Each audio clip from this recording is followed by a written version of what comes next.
Hey guys, what's going on? It's Brandon. So this is going to be a long video and I'm just going to jump right into it.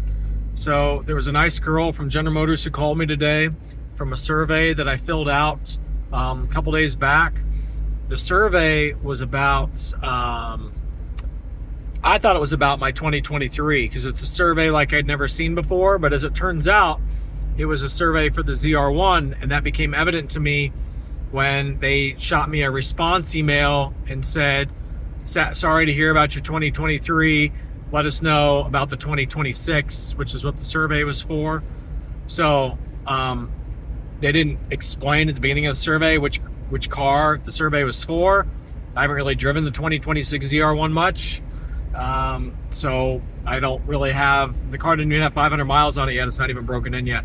So I don't really have a, anything to say good or bad about the zr1 yet. As far as the 2023 z06, this has all the issues.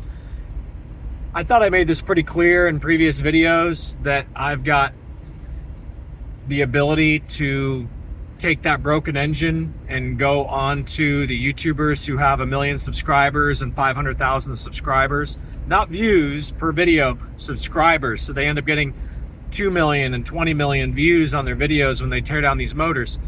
And I'm just going to cut to the chase, guys, as simply as I can put it.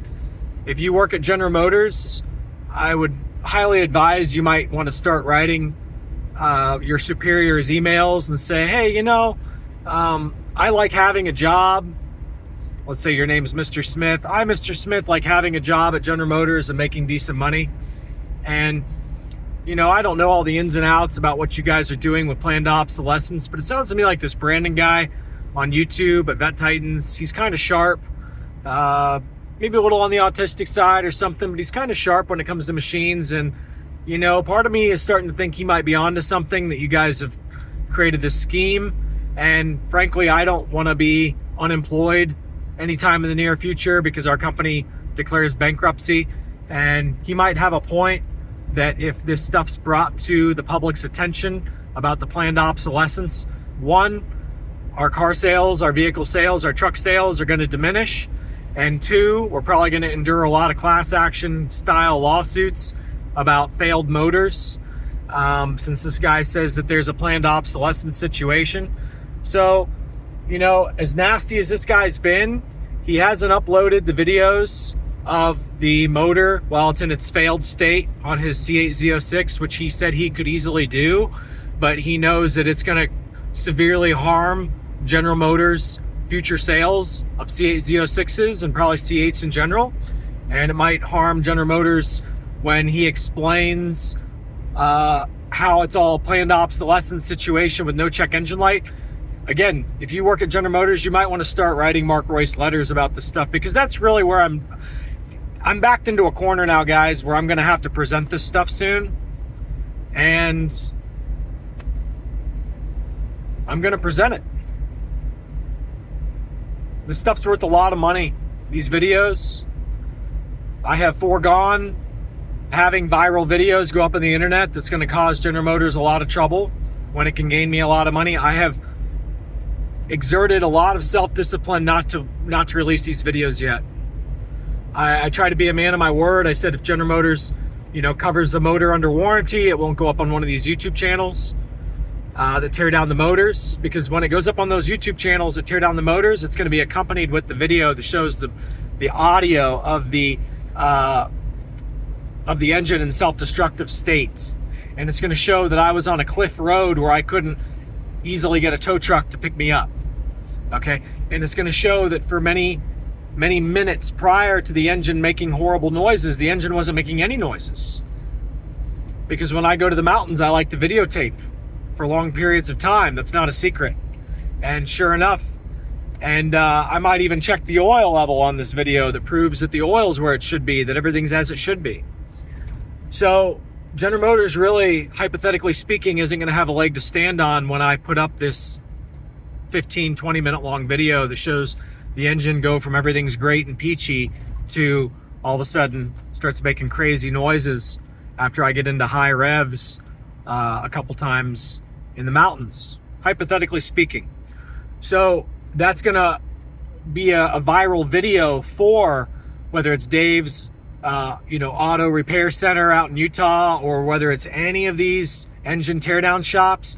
We have a suite of evidence to be presented on the show about what's going on with the engines and why I believe that they're actually failing.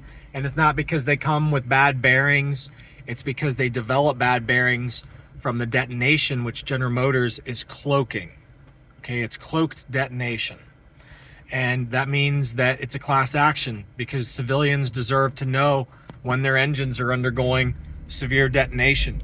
And it could even be that while all this is going on with my motor, and my motor's making a crazy racket all of a sudden, you'll be able to see that even then there's no check engine light present on the dash.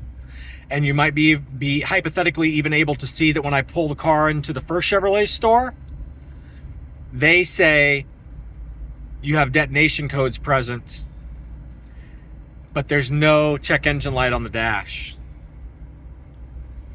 You have active detonation codes present, but there's no check engine light on the dash. Therefore, we just think it's bad fuel, Brandon. Okay, well, maybe I'll go put some better fuel in it and see if that doesn't fix it. But I think this engine's making some pretty bad noises. Okay? So General Motors' computer system is documented not to throw codes when it should be, to tell us that we need to pull over and have the car towed. So it's not throwing check engine lights as it should be. So basically, guys, if you work at GM and you're watching these videos, I'm giving you as fair of warning as I can. This is probably the point at which you say, okay, enough's enough. We're going to be cutting our nose to spite our face on this one if we continue to cross this guy. Either get him a new motor and fix his car, which is fair. His car's under warranty. Or buy it back.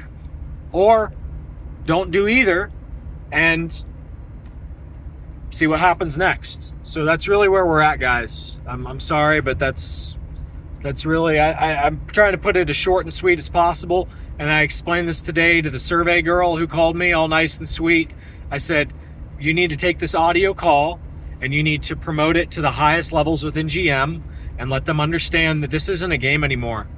I think, and I could be wrong, you guys could think I'm crazy. I think that what I figured out has the potentially, to bankrupt General Motors, and I'm not just saying that. If General Motors undergoes a Dieselgate investigation and it's shown that General Motors has cars, I'm saying if it's shown that General Motors has cars and trucks and SUVs that are cloaking their detonation simply to cheat emissions, that alone creates stop sales across the board on every vehicle that's doing it. That's the law in the United States. They have to stop sale the vehicle. So when it's put up on a channel with millions of subscribers, like Dave's Auto Repair Center or whatever it is, where they tear down the motors, or any of the other channels that have 500,000 viewers, 500,000 subscribers, I should say, where they tear down these motors, understand the video is going to go viral on top of all that, because I can edit it and make it action-packed. So, I mean, we're really to this point now, guys. It's to the point where I can potentially make more money by causing my YouTube channel to blow up and get big with lots of subscribers. I could even create a new YouTube channel that isn't so jaded in the community, that's just a new YouTube channel that stays real short and sweet to facts and replays all of these different auto shop teardown engine shops. And by the way, two of the shops, which are the smaller shops, which have about 500,000 viewers each, have already agreed that they'd be willing to meet in either of each other's shop to do a industry first collaboration video where two of them meet, or even three of them if Dave's Auto Center out of Utah wants to send a representative to be there, and General Motors is going to be invited to send a representative also. So I'm really to that point. You know, we've been waiting now. I've been waiting since mid-October for General Motors to send a new motor to my car, and they haven't done it yet. Guys, I can't just wait forever. This isn't acceptable. General Motors produces these engines every day of the week at Bowling Green. General Motors has had plenty of notice that, you know, this is a situation that they shouldn't be tangoing with. I'm probably going to end up forwarding this particular video to Mark Royce and Mary Barra. That way I can say, look, I've warned everybody. Everybody knew that I'm asking politely, please either buy back my car or fix my car in an extremely timely manner, because you guys have already burnt through your fuse of time. I'm all done, guys, with this game. So if you work at General Motors, you might want to say, hey guys, you know what, this guy, I'm not going to yell and scream anymore. And yeah, I'm all done. People are giving me grief today about cussing, about using the F word. When I say that I'm done with General Motors, I'm not allowed to use the F word in that sentence. Okay, well then don't believe that I'm serious and that I'm that angry, and instead we'll just stay nice and polite and quiet and calm, and I'm not going to bark anymore when all of a sudden General Motors gets bitten beyond belief. This is really bad stuff for General Motors, what I have, guys. You guys have no comprehension what I'm sitting on right now as far as evidence is concerned. I'm not bluffing. Thank you. Have a good night.